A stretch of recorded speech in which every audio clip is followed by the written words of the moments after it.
kuna mtu ambaye anapenda sana kufanya kitu ambacho anakipenda. Yaani kila kitu yani kina ulevi wake, kila kitu kina ulevi wake. Kuna mtu mwingine anapenda mpira, unaona? Yaani yeye ukifika tule mpira hataki kupoteza hata sekunde moja.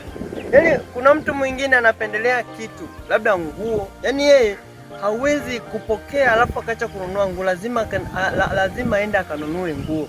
Alafu kingine, kuna mtu ambaye anapenda sawa kuwa ananyoa mitindo, umeona? Yaani yeye akinyoa tu, huu mnyoa akinyoa leo, kesho akienda ananyoa mnyoa mwingine, kesho anaenda kunyoa paki, kesho anaenda kunyoa mtindo, kesho anaenda kunyoa sijui namna gani kiduku.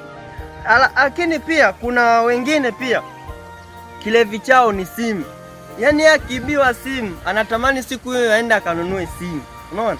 Afu kuna wengine pia sawa, tabia yao wao ni kuoga. Yaani ikifika tu kuanzia asubuhi mpaka jioni hajaoga, aisee, ana kama vile anaugua. Kuna mwingine kilevi chake ni mademu. Yaani akitongoza demu akamkataa, yaani hajisikii, yaani anatamani atende kwa mganga akaloge ili ampate demu. Kwa kila mtu ana kilevi chake. Kuna mwingine kilevi chake ni kanisani. Sasa nikushauri wewe sasa ambao unanitazama, bora heri mtu yule ambaye kilevi chake kiliingilia kanisani. Maana yeye huyu ana chembe za kwenda kuulisi uzima wa milele. Sema amina.